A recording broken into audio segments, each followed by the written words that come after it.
Welcome to the December 7th, 2017 episode of Reactive Consciousness, the in-depth podcast about what happened this week in our lives. I am your host, VyseTheBold, and this is... Lotus Prince. And Minty Mitz. Back again. Wow. Can't get rid of you. Well, gotta finish what I started, right? Faux show. Absolutely. Glad to have you back. This week, wanted to talk more about the mobile games that you have been playing here, Minty Mitz. Yeah. So we were talking about like Animal Crossing, the Pocket Camp that just came out. Yeah. I also play like Fire Emblem Heroes, which is also another Nintendo game for mobile. One thing I was curious about: do either of these games have any functionality with their console counterparts? Like, do they have any crossover? Actually, no. Actually, I was gonna get into that slightly. There's no connective that I know. No besides, like cross-play or anything? No, nothing of that sort. Besides, you can actually connect these Nintendo mobile games into your Nintendo account. But other than that, I don't think there's anything like extra if you actually connect it to your mobile game and play an actual game. Besides that, let's say Fire Emblem Heroes. When a new Fire Emblem game comes out, they would start advertising like new characters that would be in the new Fire Emblem games for you to download in the mobile game. So it kind of feels like they kind of hype you up for the upcoming game, and if it makes you feel like, oh, I guess there are new games coming out, I'm gonna want to buy this new game because I like the Fire Emblem series, or I can relate to this character, or something like that. It feels like the mobile game does that to you, because the mobile game is like quick and easy. You're on your phone. Well, I hate to say this, but I have my phone with me basically 24/7, and it's the easiest way to get that kind of like data, the games, the apps, everything is just there. For Animal Crossing Pocket Camp, I do not believe I heard anything about Nintendo like trying to release an Animal Crossing for the Switch, but it feels like it's very likely that like it's trying to get people who are already into the Animal Crossing universe, and they're just giving you enough playing on the mobile game, and then I'm pretty sure like in the next few months or something. This is all speculation, by the way. That oh my god, we're gonna have an Animal Crossing for the Switch, and then everybody's gonna be like, oh my god, I think I want to play or something.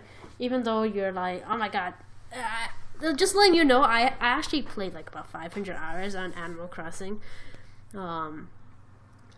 Much of my family members, my sisters, also play Animal Crossing since the beginning on the GameCube. So you can imagine, like, before all the additional features with, like, moving your couch in a specific proper way and etc. and connecting to other friends that also play. You know, it feels like coming out with this mobile game, because, you know, it's more modern. It's like the current day time. They're trying to hype you up a little bit, just so you get you excited enough to get excited about when an actual game on the console comes out. But you know, these are all speculation. It feels like that's basically the gist of it. Like, mobile games are kind of like their self-advertisement. Sure. I also read on an article that like it says they're not really making much money from the mobile app, so it makes me wonder. Yeah, because I thought they were making good money off of the Pokemon Go stuff, because they've been doing well with that, but maybe not. I don't know. I tend to think that they don't really gouge players nearly as much as a lot of other games do. Like, I can't think I couldn't fathom that even in Animal Crossing, a game where you use various currencies to do things. They would even try to kill you there either.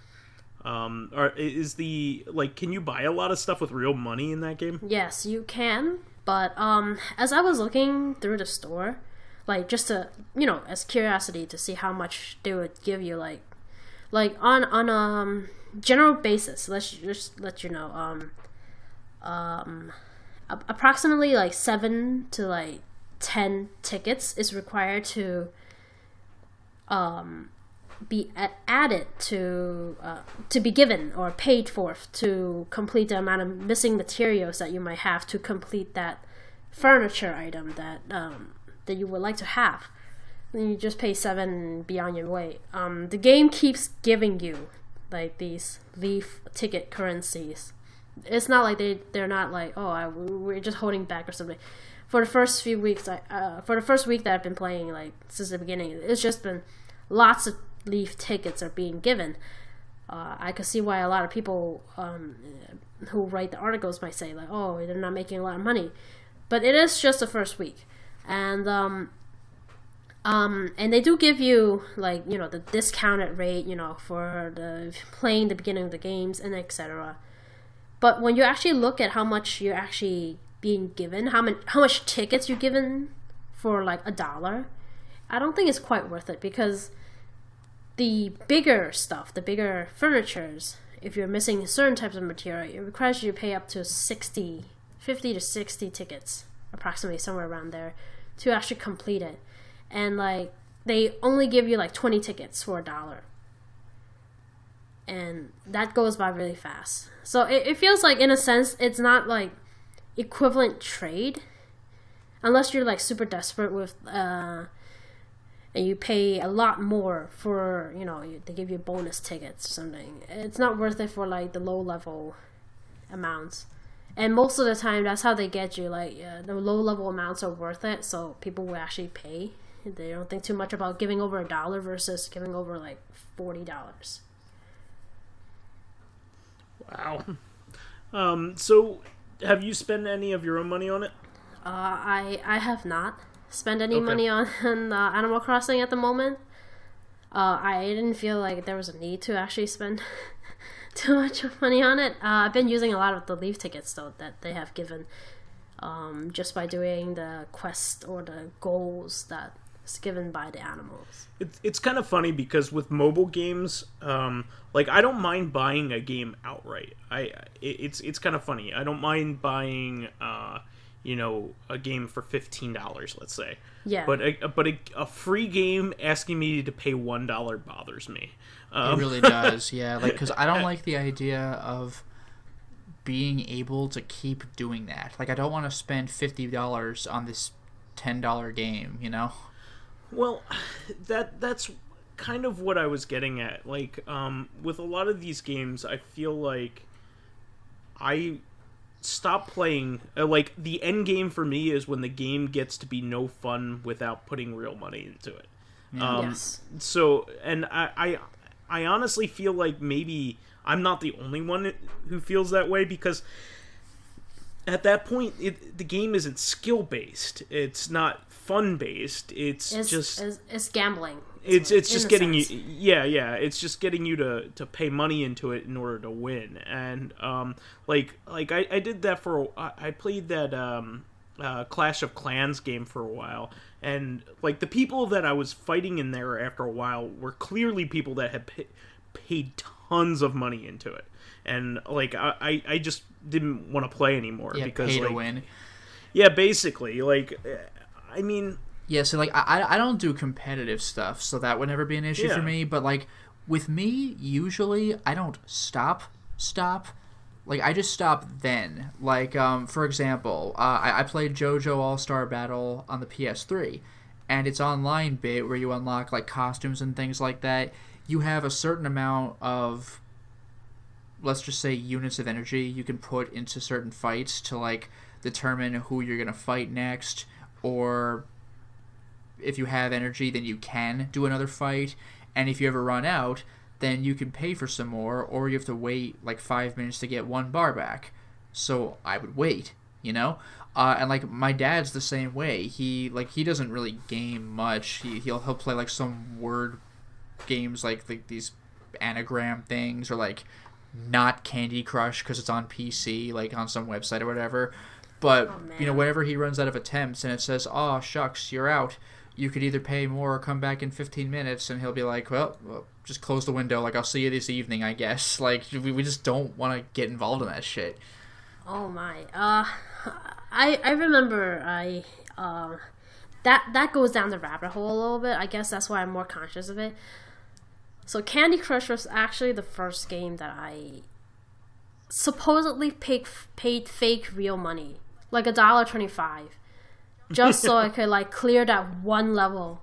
And then after I paid it, I felt like shit, and I was like, I'm not playing this game ever again. Yeah, no, I get that. See, I feel like with me, like once I break that barrier of paying into it, like I'll want to do it more. Yeah, it doesn't feel so bad now that you've done it the first time. You cross the threshold. Yeah, exactly. Once I've broken the seal, as it were. Whereas, I am very willing to buy a $30 game if it's good. Well, that's the thing. You buy the $30 game and it's only a once in a lifetime. You pay once, but with a mobile game, you pay once, small increments, and then next time you want to do it again, and you pay another $1, and then if you're really invested in the game, you keep paying. You're paying. Before you know it, it's not just $30 anymore. It's $1 a week, and then you get like 52. Let's say $1 a week, and you get like 52 weeks. And then you gave the company $52. Yep. It's nice and all, but and that's another thing. Like, I don't want to pay to be able to play a game. Like again, let me buy it. Like that's why. I mean, I was never an MMO person anyway, but just the idea of paying a subscription to play a game just really does not sit well with me. Like, I just refuse. It's like anything with a subscription to pay. Like, that's why I don't have PS Plus. Like, all of a sudden, Sony was like, well, now you gotta pay X per month for multiplayer. I'm like, well, fuck multiplayer, I guess. Just forever. Just not gonna do it. I don't want to have a bill for being able to play video games. Like, get the hell out of here. And, like, I mean, we pay internet monthly, but we have no choice for that. Yeah. Mobile games, they start you out like small. Like Fire Emblem is like you want the characters that look the best, and you're invested in a specific character. If you try to get the high tier character, it's just never always gonna work your way, because it's like a 0.3% chance or 0.5% chance, and sometimes if the game is very kind, they'll give you increasing rates to the characters you work towards. If you pay, or using the supposedly paid items that you can actually gather in the course of like a week or something. I can't say that I have to say. I feel like I get my money's worth in a sense, because I do have a paid subscription to like Final Fantasy. Well, of course. Well, if you actually play it a bunch, then yeah, you'll get your money's worth. But like, I don't think I would dedicate myself. Like, I really go the long haul with certain long games, but MMOs are designed to be played for years and years, and I'm not doing that. Yes, that is true. But I find that like for the MMORPGs, like the amount to actually enjoy MMORPGs, I feel like you have to have friends to play it with. Yeah, well, that's another reason I'm not going to get involved with that, because you have to coordinate like your playtime with everybody you want to get involved with, and that becomes a freaking job. That's the opposite of fun. Like, how am I going to get 6 people to be all around at the same time when we all have conflicting work schedules? It's just like, how many raids am I really going to do with my friends in a month? Like 1 if I'm lucky. Like, fuck it. Yes, that is a thing. Well, the majority of us tends to play between the hours of like 9 to 12. Yeah, when nobody's working. Sometimes a little later when everybody's but then on top of that, it's also a personality thing. I'm just not a multiplayer guy anyway. I'll hang out with friends and play like some multiplayer quick party game, like Bomberman, like we mentioned on Corrective Consciousness, or Towerfall. Like, I can enjoy myself for like an hour or whatever, but like when I'm at home just by myself and now it's me time, I don't want to be social with other people. Like, I did that during the daytime. Like, I just want to just chill out and just disappear for like 2 or 3 hours. Like, I'm not like that's more of just a me thing. That's not really that's not a crack on MMOs. The whole point is that it's a social experience. I don't want to be social at that time of night. Like, now that time of night's when I wind down, so I'm just not gonna get involved. For me, I would refuse to play MMOs during the daytime. Yeah. If I'm like, even if it's on my day off, I refuse to play MMOs in the daytime. I feel like there's something else I should be doing. That's a good point. It becomes a habit that I can only play MMOs during like nighttime. No, I guess that does make sense. I'm just not interested in just having really having to concentrate and be on, to other people for this period of time, like, while playing video games. Like, playing video games is like the one time where I don't have to talk to anybody. So like, it's just like, it's very different. It's okay. It's a very introverted thing to say. It's like, you definitely, you need to suck in energy. That's the thing. Like, being by yourself, you're just like self-absorbed. Yeah, when it's time to be with friends, I'm happy to be with friends. Like, this podcast we're actually recording at night, but like, this is where you talk to people. I'm like, okay, like, when I play video games, I'm in a vacuum. Yes. Yeah. I can understand. No, I'm very much the same way. When I play multiplayer games, I want to play with a friend, and I typically want to play. I usually want to play with them, like on a couch co-op kind of instance. I do like playing online, but I feel like with our group of friends, it's hard to coordinate for one reason or another. We just have weird schedules. My schedule is particularly bad, so it's hard for me to find. And we also play a lot of different games. Like, I don't play the MMOs. I would rather play like an action game. Yeah. So really only Pyro will play those, but he has a lot more free time than I do.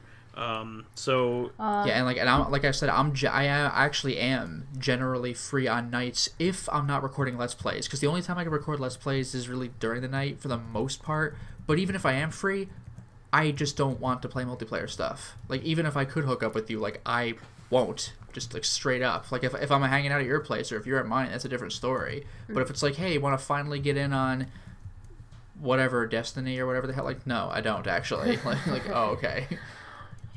For Pyro, out of pure speculation, it seems he gets up pretty early in the day, and he probably gets out because he starts his day early. Yeah.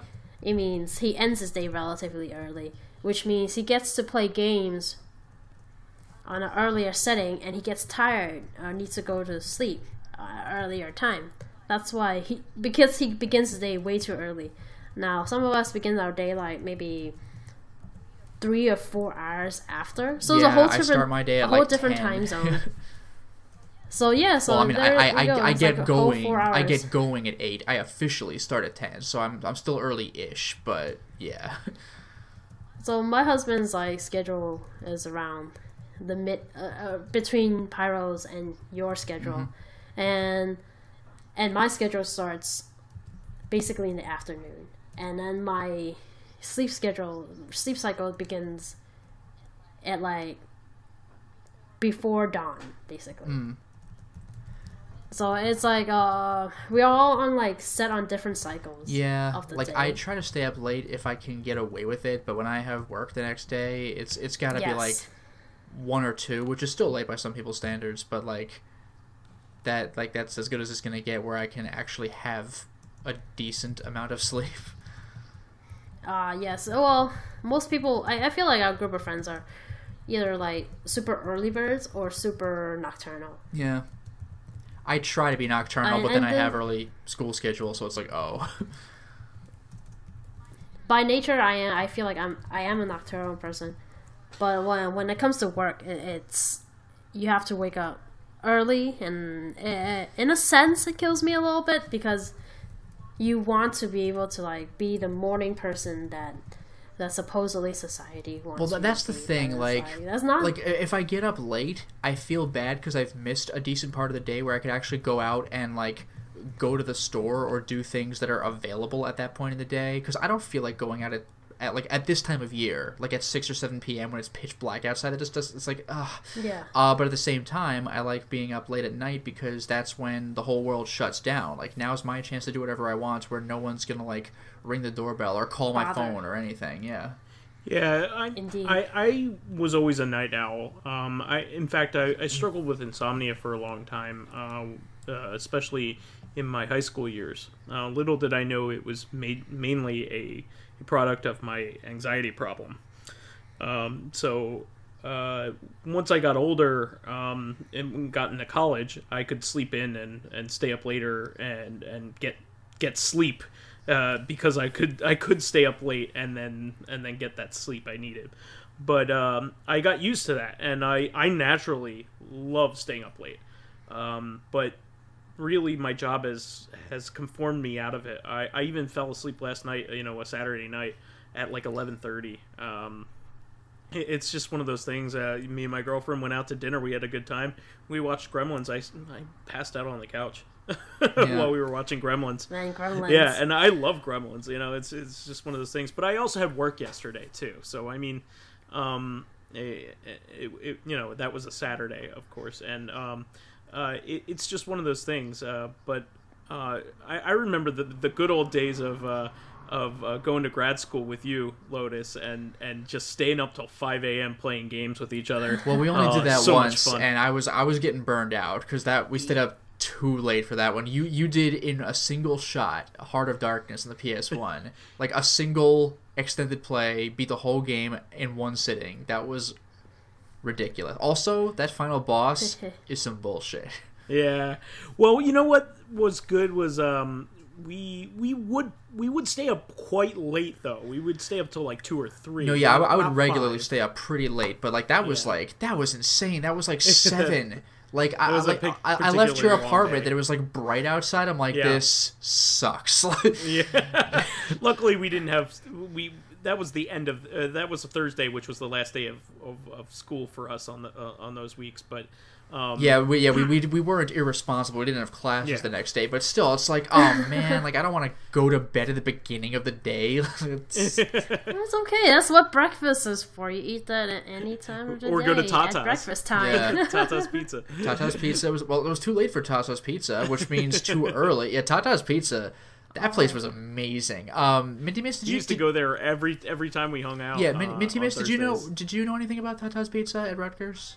I might have heard something of it, but I'm not a Rutgers student. Well, no. What was cool about it was that they were generally known for pizza. I think it was like cheesesteaks, and just they had slices of cake if you wanted cake. I don't think we ever really got that, but they had it.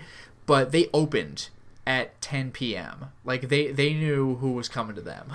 They were open from 10 to like 2 o'clock or whatever. It's like that's genius. Yeah, like I mean, because just think about it. Like everywhere you are, we had a whole street of restaurants on like Easton Ave, but I mean on normal hours everything shuts down at like 9 or 10 p.m. So it's midnight. I'm hungry. What do I do? Well, look, there's a restaurant that opened up literally just for people like me. It's like yes, late night pizza. Don't mind if I do.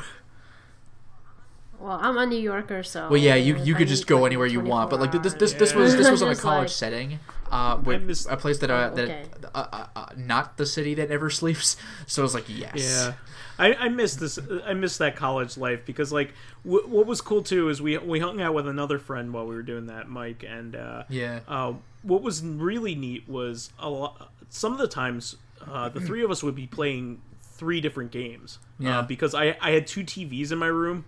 And and my laptop. Yeah, I remember one time you were checking your emails or whatever, and I was just dicking around with Silent Hill Origins on the PS2. Yeah, and one particular time, I was playing the original Fire Emblem on GBA, and you were playing Killer 7, and I think Mike was playing something on probably his laptop. At the time. Actually do not remember this. Yeah, it was pretty epic. I remember. I had the ultimate setup. I think I remember one time you tried out God Hand, and there was a different time where I don't think Mike was there, but the 2 of us tried out. Like I think it might have been the demo for Resident Evil 5. Probably 5. That was pretty interesting. Yeah. So anyway,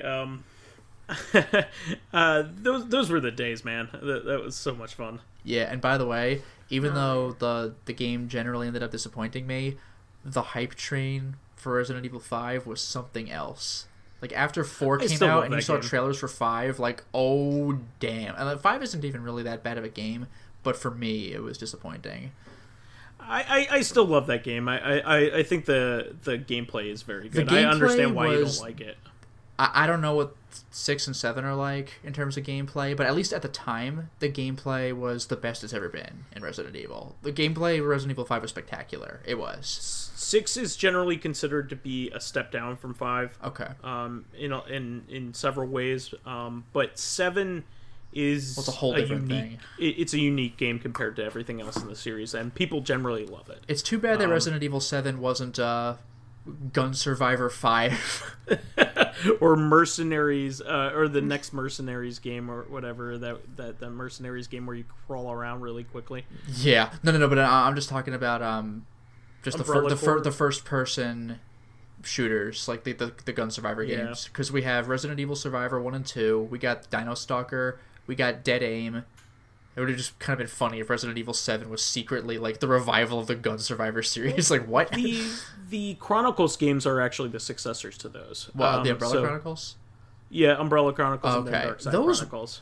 Really? Because you're on a rail for those. In Gun Survivor, at least Gun Survivor 1, you can move freely. Well, here's the way I look at it. All of them were made by Kavia. Kavia made the Chronicles games last. All right. And I will say Umbrella and Darkside Chronicles were great. I really, really like those games. Yeah, so I would say that they graduated to eventually to the Wii ones, or that's the fair enough. Games. Okay. Yeah, so I didn't think about that, but that does make sense. So wouldn't it be interesting then if Resident Evil 7 were Gun Survivor 7? There we go. The joke's intact. They did it. So anyway, back to mobile stuff. Did you want to address anything else, Minty Mitz? I don't have too much mobile apps. I feel like the mobile apps that I play are relatively mundane. It's most of the time I'm trying to look for, if I'm interested in a mobile app, it would be apps that would not have to connect to the internet. Yeah, while I'm in the subway trying to play and tap on my phone. Yeah, it's frustrating. I tend to like my favorite games on mobile were the room games. I don't know if you ever played those. But one of them, games? I think the first one is available on GOG. It's a crying shame they didn't release the second one. Did they ever release the third on mobile? So there are 3 The Room games, and they the first 2 are on Steam. So so the 2 is on Steam. Okay, that's good to know. The third game is not on PC yet, and the third game is by far the most intricate and most fun. Does the third one have an ending? Because I saw, the only thing I've seen of any of these games is when I was at your place and I happened to see the end of 2, and I was like, because all I had seen of 2 were just out of context puzzles, and then a cutscene happens and I'm like, what is this? Yeah, so the third one actually gets more and more into the story. Nice. The lore of what's going on in 1 and 2, and also has multiple endings, and I don't know how to get to them, because the game proper is, can be challenging. It's a puzzle game. Yeah.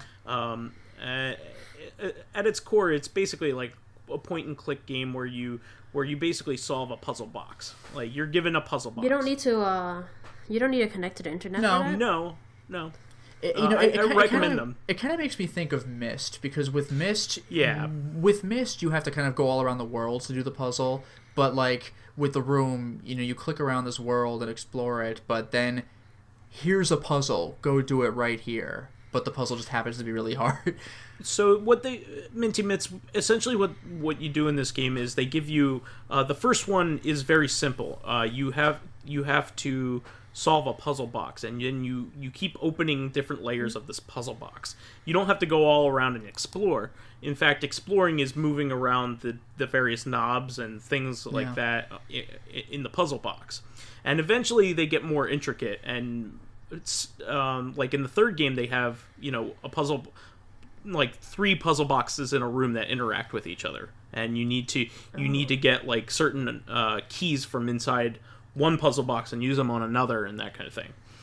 So it gets to be more and more like Myst as time goes on. Yeah, come to think of it, it kind of makes me think of Escape the Room. Only only the puzzles are way harder. Oh, okay. Yeah, and the game is very similar to Portal in that it gives you that really nice sense of accomplishment once you've solved a puzzle.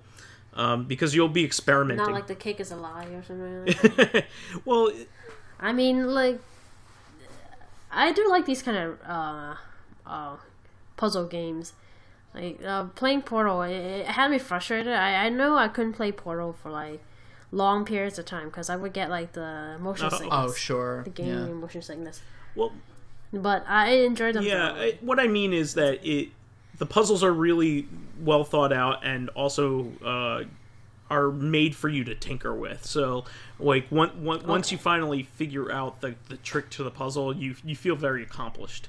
You get that really nice sense of accomplishment, and then it has a really awesome, like, animations for opening the puzzle box once you get there. So you get like oh man, yes, this is awesome kind of feeling. So I definitely recommend them. Like I said, the third one came out about a year ago, I would say, at this point. Oh, that recent, huh? Yeah, they're probably my favorite mobile games because they're very similar to, just like any other adventure game. They're a lot of fun. I also like the Super Brothers LP, Sword and Sorcery. I don't know if you ever played that, but that game is amazing. That's another point-and-click game. It also got ported to PC later. Let me see. My favorite as of late was a game called Pinout, which was basically an infinite pinball game.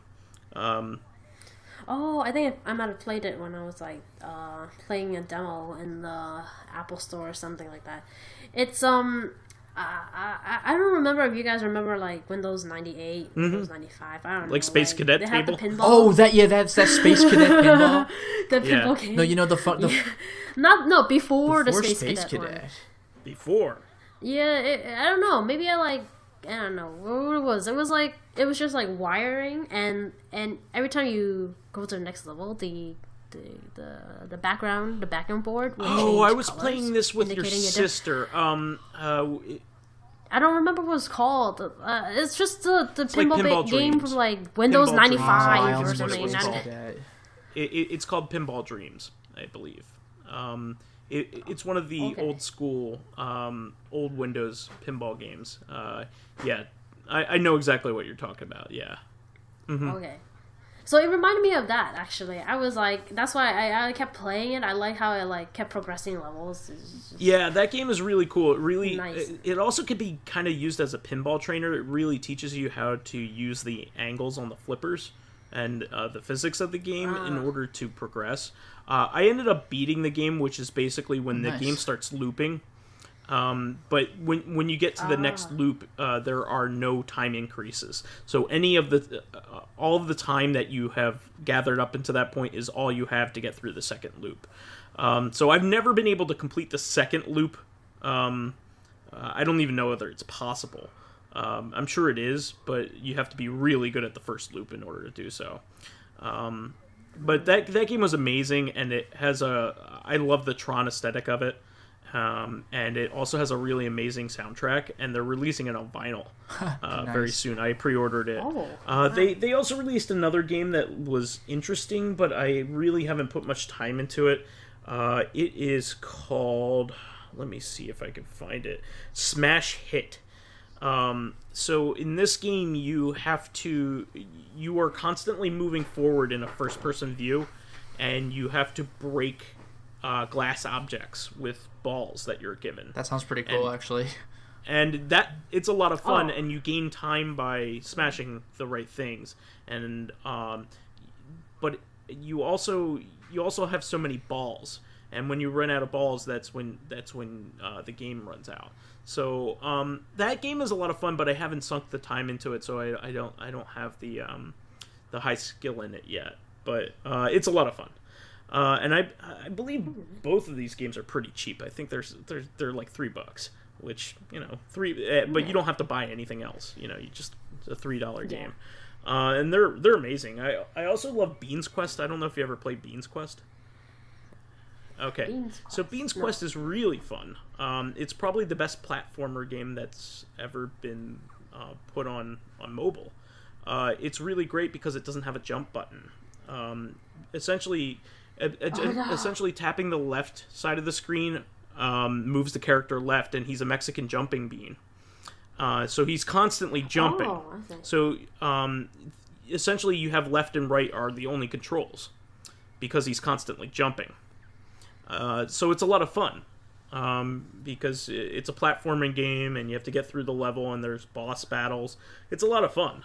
It's probably the best designed like touch screen interface for a platformer I've ever seen. It's really great. The music is amazing and the pixel art is great. So I definitely recommend like all of these games to people. I like Super Mario Run. I know some people think it's too expensive, but I thought it was a well-made game. Those are the games I like. I mean, I wish more games would. I wish the marketplace would support more games that were like, you know, $20 to $30. You know, a $20 to $30 experience, but they're just not there. Like nobody wants to buy a even a $10 cell phone game. Yeah, mobile game. It really stinks because I wish the only games that are that make any money in the mobile space like gouge people, and are really super addictive. And I'm just not that kind of player. I want a full game experience. I want a story. I want fun gameplay mechanics. You know, rather than clicking through menus. A lot of games it's just clicking through menus. I remember I had a game a long time ago. It was also on like the Vita, the PS Vita, and it's called Situs. Have you heard of it? It's like a music type game where you click to match. You know, it's like a click and beat rhythm game. It was very fun. But it was either like you paid, I don't know how much it was. It was like $15 for the Vita game, or $2 for the mobile game, which will let you play ad-free, but not all the games would come out until more people paid the $2 fee, and then the next storyline would come out, and then as more people pay $2 to get the ad-free, the next chapter would come out, and then the next chapter would come out, and you would just download like that. You're not paying any extra their or fans something into like buying that. The game. They're basically blackmailing. It's like I was like, hey, yeah, just pay $2. You don't see any ads, but we're not gonna give you the whole entire game until more people. Yeah, it's frustrating. Pay this $2 fee, and then and it's like mobile game, and then I found out that it's on the Vita. I was like, oh, $10. Play the whole game. Yeah, I mean, I just don't like that. It's not cool. Think, yeah, I don't like the ransom. I don't like the ransom stuff. I guess it was ransom at the time. At that time, I was like too busy trying to accomplish all the different achievements and stuff like that. And then I was like, oh, downloading new content. I was like, oh, I guess enough people paid the $2 no ad fee. now I get the next chapter. And then it just kept going from there. Yeah. Well, while we have you, did you want to... I know that you came back from your Japan trip here. While you have a chance to talk about it, did you want to say a bit about it? I don't know. How much time do we have? We have about like 15 minutes. We can talk or so. about this Japan trip. It's like, I mean, my experiences are a little, I guess, relaxed. I looked up a lot of like the bloggers that are currently living in Japan, to go to like the local restaurants and etc. rather than just only constantly looking up on what's great on Yelp or Google. I felt like when I went there, I ate like the whole time. Ate amazingly is what it is. I didn't feel like I was overeating. I enjoyed my time. You know, like we have 7-Elevens here, and some 7-Elevens are nicer than others. But in Japan, all the 7-Elevens, all the Lawsons, that's what that's like the 7-Eleven equivalent. They also have a 7-Eleven. Those convenience stores are like just amazing. It's just the food is so nice. Everything's so nice. The food is so cheap. The drinks are so cheap. And I was actually carded. I don't know what happened. I don't know what happened that day, but I was carded supposedly. And their carding system, they don't actually require you to show them your ID card or anything. You just press on the screen. Are you actually 20 and above? Because drinking in Japan is 20. Drinking age is 20. So you just press yes or no. Other experiences. Their airport is very modern. I didn't feel like I was expecting, because in the eastern side, Asian countries tend to have like the squatty toilets, and I'm not sure if you guys probably not really aware of the squatty I'm aware of them because I played a lot of Shenmue. Oh yes, that's right. Also, squatting toilets. It's supposedly better for you. I feel like when I went theory, but like if you don't have the muscles built up in order to sustain yourself while you do it, since you were a little kid, it's hard for us to do it. Yes. So, I mean, all the facilities, like the city facilities, tend to have the Western ones, the Western style. Yes, but like if you go to like national parks, some of them might not. Makes you feel like an animal. Both options. Like it makes you feel like a dog, like how a dog goes to the bathroom. It's just, I think it's the matter of learning the tricks, because like if you're doing the squatting toilet thing, you have to like learn to position yourself. Number one is, usually in like Western toilets, you're supposed to flush with your feet or something, because it's like kind of gross. You don't know if people touched it. You kick the handle and then it flushes, right? But I think in Japan you don't really kick the handle. You use your hands to flush. Like you push the hand. You actually push the handle to flush, or you wave your hand over the sensor bar and you flush. And I don't know, and you have to like pull your pants all the way down to your ankle. If you don't pull your pants all the way down to your ankle, all your coins and your cell phone could potentially fall into the toilet. So you have, it's either learn the hard way. I almost had this experience happen. So I was like, oh wait, I remember something when during those emergency situations. I imagine this like calamity of like Mr. Bean somebody like Mr. Bean trying to use a toilet like this, and just like it just getting way out of hand.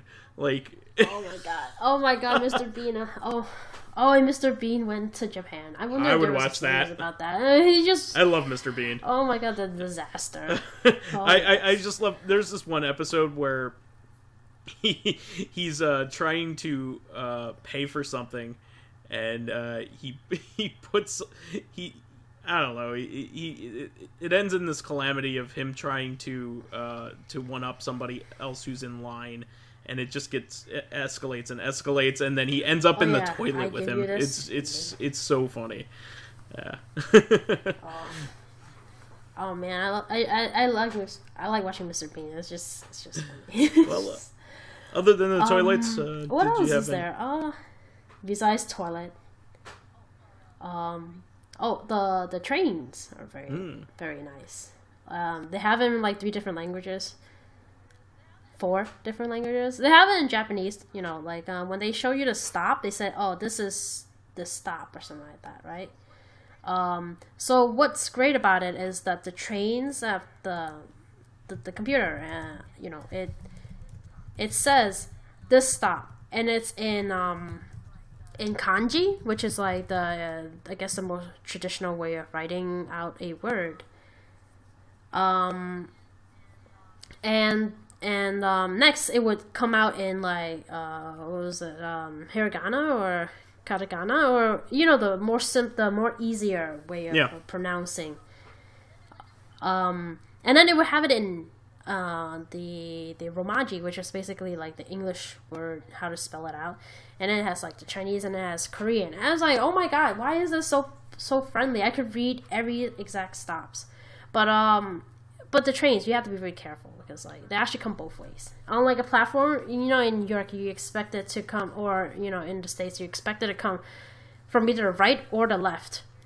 But here, I feel like in certain platforms you see both.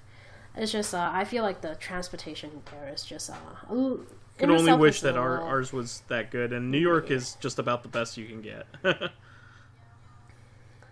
Yeah, well, it's best in the States currently, but it's still a little outdated. Like it's been there since like the 1930s, 20s, somewhere around there. But there was some great experiences. In regards to like all the different technologies that they have. What we should do is we should have another sequel cast where you could talk about a little bit more. We'd love to have you on again more often, and that way we can cover the subject more in depth. But I want to go, and me and my girlfriend want to go this year, so we'll need to take some pointers from you and Old Man Stompy for sure. No problem. Oh, don't forget about Mr. Ryu. He also went to Japan, and he probably has amazing pointers for you guys. He will be able to tell us where to find the finest Mikus. Yes. So that's the show for this week. Please remember to subscribe to the Corrective Consciousness YouTube and Soundcloud pages. While there, please give us thumbs ups, likes, and 5-star ratings on iTunes. Helps us promote and spread awareness of the show, and any bit of encouragement helps keep the show going. You can catch us on Tuesday on our sister podcast, Corrective Consciousness, the podcast about our lives and pop culture. Finally, you can friend me as VyseTheBold on Steam, PSN, Xbox Live, Twitter, and Battle.net. And you could follow me on my YouTube channel, Lotus Prince. You can hit me up on Twitter at Lotus Prince. And finally, if you are interested in seeing my videos early, getting in on exclusive live streams, or even selecting upcoming games for me to Let's Play, then perhaps consider swinging by my Patreon, which can be found at patreon.com/LotusPrince. And this is Minty Mitz, and I'm not really on any social media, but you can find me frolicking around on Final Fantasy. And in Leafy Glades everywhere. All right. Catch you on Tuesday, guys. Until next time, everyone.